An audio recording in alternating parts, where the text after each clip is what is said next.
Hello students, today we are going to start lesson number 9, movements in the body. Students, can you tell me some examples of body movements? Okay, see, I will tell you. We move our mouth when we chew food. Yes or no? Yes. We move our head up and down while saying yes or no. We also move our head from side to side while saying no or yes. We move or bend our back to lift something lying on the ground. We move our arm at shoulder while blowing a cricket ball. We bend our arm at elbow while putting food into our mouth.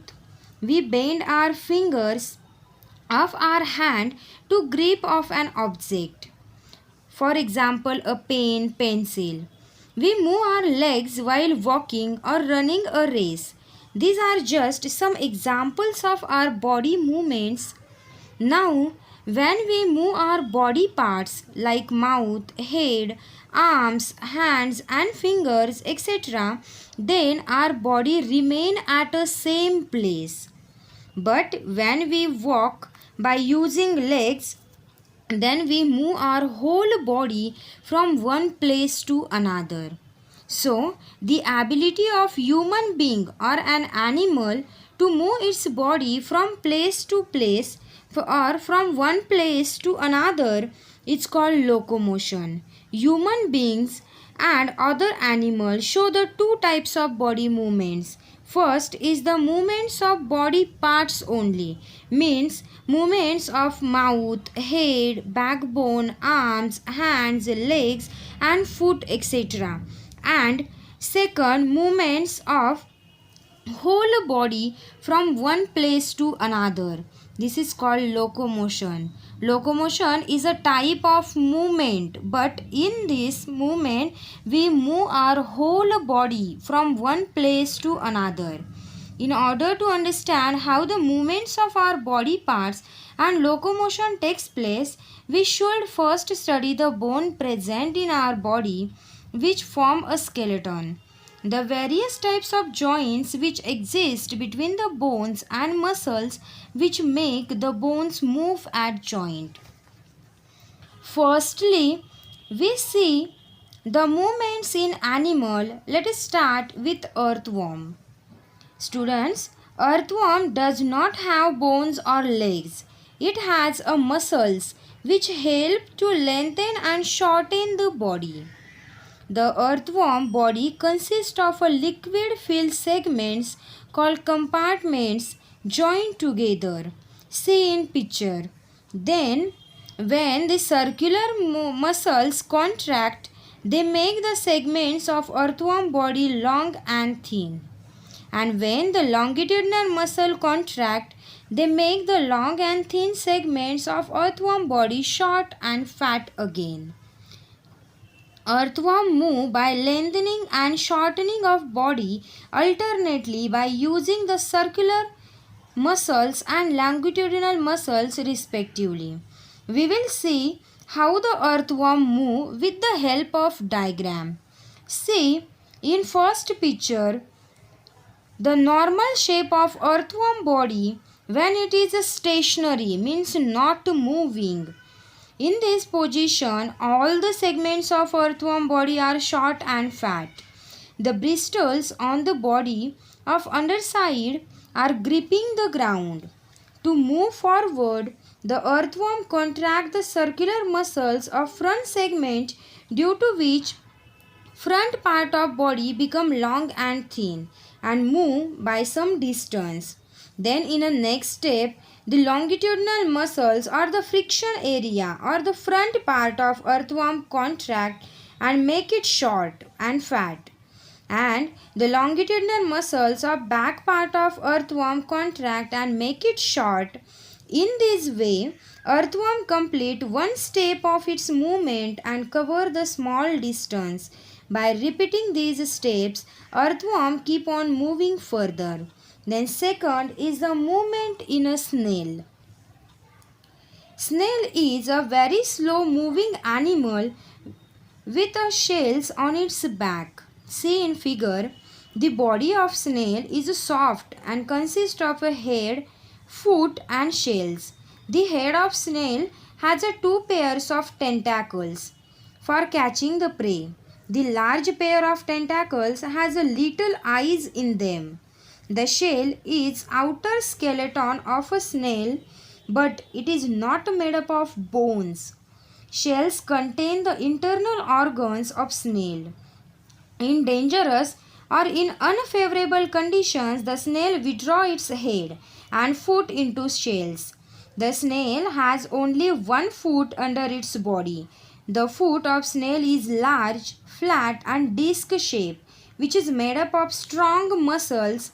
It's called muscular foot. The snail move with the help of this large and disc shaped muscular foot. Then our next point is the movement in cockroach.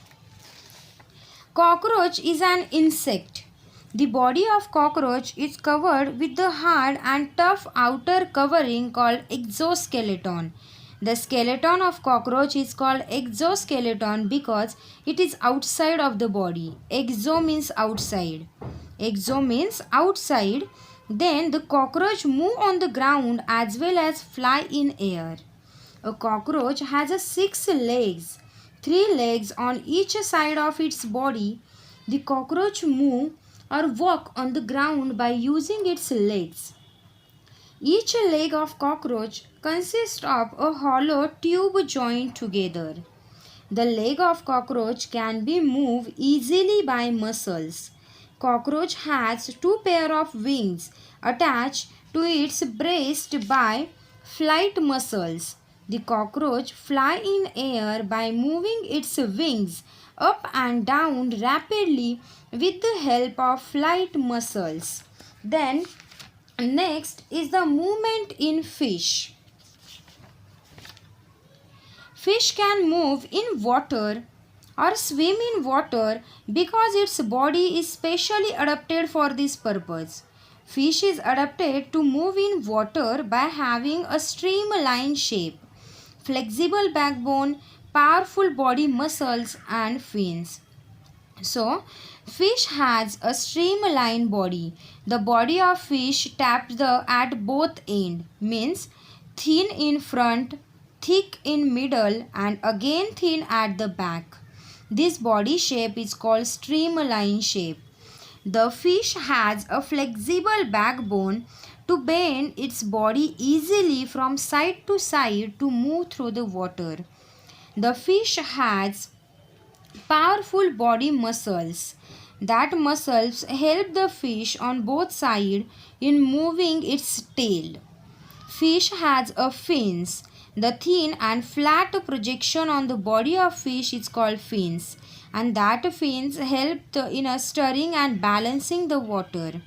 Fish swim in water by moving its tail from side to side.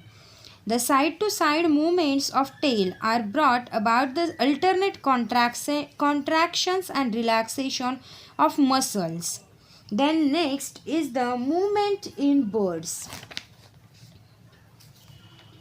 Students, sparrow, crow, pigeon, parrot, eagle, hen, duck, swan and peacock are all the birds. Birds walk on ground and also fly in air. Some birds like duck and swan also swim in water. Birds walk on the ground by using their hind limbs. The birds can fly because their body are adapted for this purpose. So, see the main adaptations in the body of birds are their forelimbs are modified to form the wings. For flying, their flight feathers provide a large flat surface which is light but strong. Their bones are hollow and light. Their body are streamlined and extremely light. They have a powerful flight muscles. Their breastbone for the attachment their breastbone is extended for the attachment of large flight muscles. Bird fly by a constant flapping means up and down movement of their wings. And the last is the movement in a snake. The body of snake is long and cylindrical. The snake has a long and flexible black backbone which make its body bend easily to form a loops. Snake do not have a legs. Even they move quite fast. Snake use their whole or long and flexible body to move from one place to another. Snake move forward by moving its body sideways in the form of many loops and pushing against the ground with the underside of the moving loops. So, in simple word, we can say that snake move forward by moving sideways.